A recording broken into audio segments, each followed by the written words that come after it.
Welcome back to the channel. My name is Steven. I'm a pharmacist and I own 52 units of real estate. So today I want to talk about kind of the downfall that entrepreneurs have and growth-oriented mindset people have is that and I'm speaking from experience, we have very high standards. We like to take on everything and we want to fix everything, right? And the downside of that is you put a lot on yourself, you put a lot of stress on yourself, and it causes burnout. And that's what I've been going through for the past week or so. I basically started a new job, and the job is when we start a new job, it's more stressful.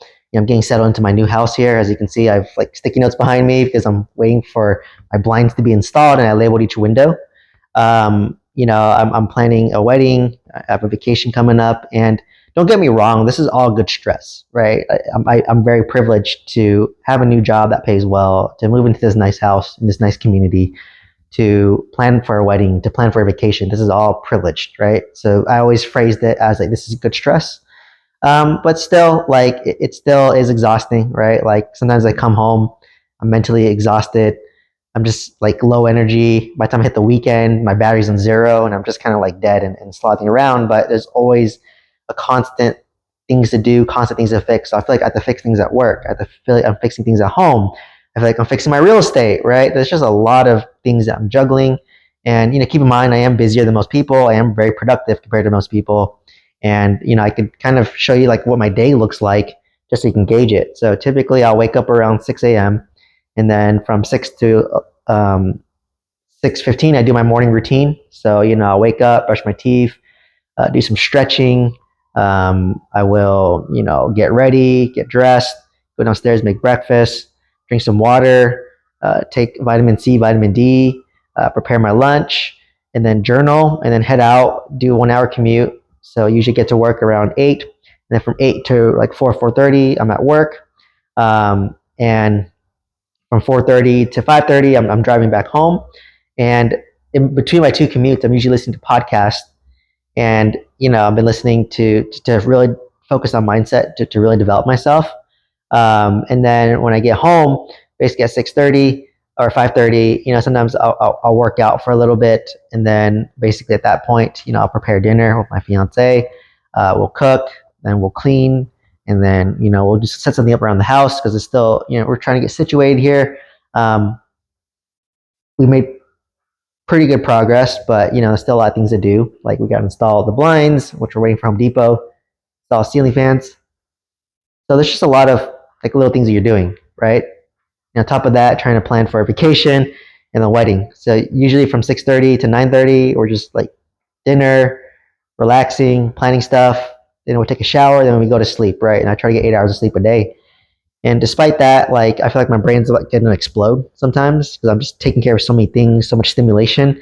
And what I realize is that it's a lot of it's like self-induced, right? Like I'm listening to podcasts, so I have to cut out listening to podcasts on my commute. I literally drive in silence now, as a form of meditation, right? Literally a form of meditation for me. I drive for an hour, try it. Right? It's crazy. Like when you drive, your mind's like racing, and it'll stop, and then eventually you have clarity, right? And then, because if you're tired and you're listening to podcasts, you don't enjoy it anyways. And honestly, I listen to so many podcasts at this point that you kind of know the key message and you know what they're about. And I only use it to motivate myself if I'm feeling unmotivated, right? Like I listen to a lot of social media podcasts and like, dude, just create content. That's it, right? Real estate podcast, just buy real estate, right? So for me, I've been listening too much, so I've stopped listening to it. At work, I try not to like fix everything in one day, right? Like, Rome wasn't built in a day, but as an entrepreneur and the way I operate, I like to fix things immediately, right? But here, there's just so much. It's a huge hospital. There's a lot to fix, right? So I've done it like, hey, improve 1 or 2 things a day, and you compound that over a year.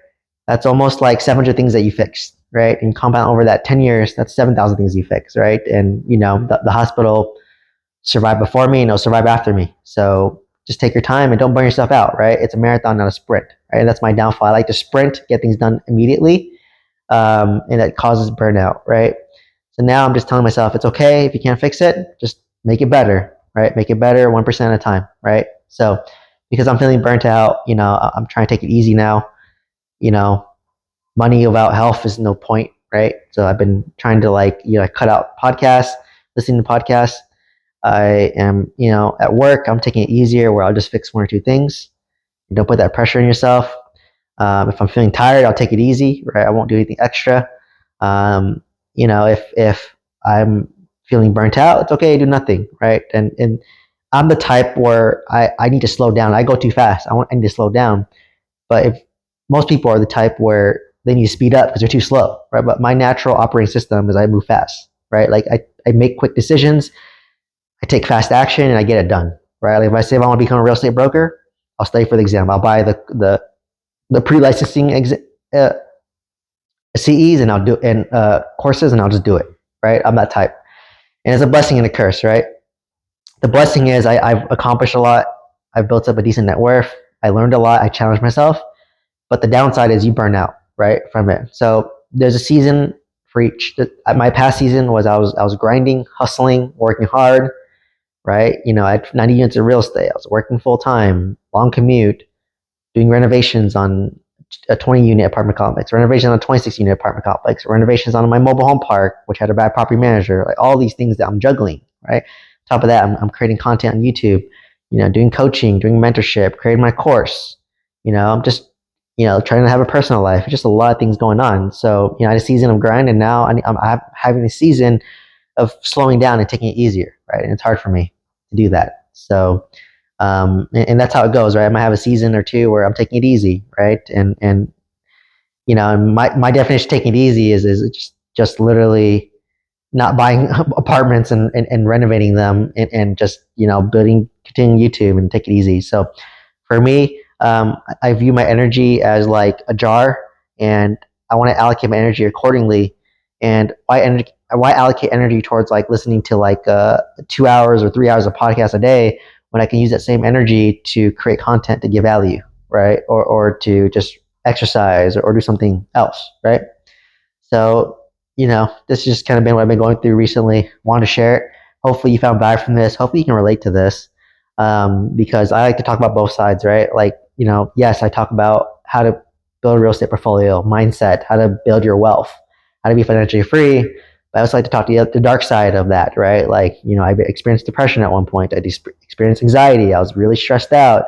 I experienced burnout, right? There's always two sides to a coin, and the truth always lies somewhere in the middle. And you have to constantly recalibrate yourself, right? Like maybe you're taking it too easy and you have to work harder. Maybe you're working too hard, you take it a little bit easier. So you have to constantly self-reflect and measure where you're at and pivot accordingly, right? If I'm too lazy, then I'm going to step it up. If I'm going too hard, I need to slow it down, right? So, that's what I've been doing recently. So for me, I'm like, you know what? I need to kind of pause on podcasts or be very selective on which ones I listen to. Don't beat myself up if I don't get things done. Like the to-do list is never ending.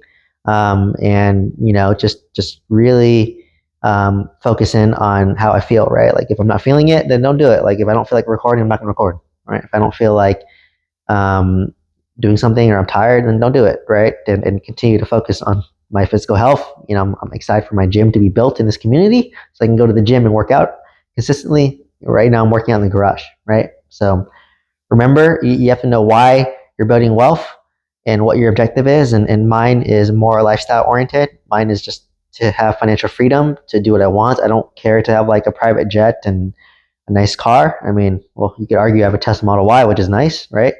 But anything beyond that, I don't think it would improve my quality of life necessarily. A house, my house is nice as is. I don't need much. And honestly, if you have a big house, it just more stressful when you have too much stuff, right? Versus here, I got a 1,700 square foot house. That's enough, right? And enough for me and for what I need to do, right? Eventually, when I have a family, it might feel a little cramped, but it's okay. You need to make it work, right?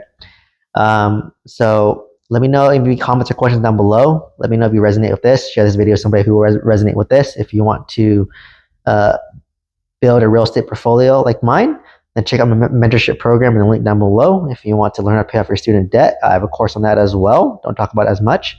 But please, thank you for listening, and I hope to see you next one. Thank you so much.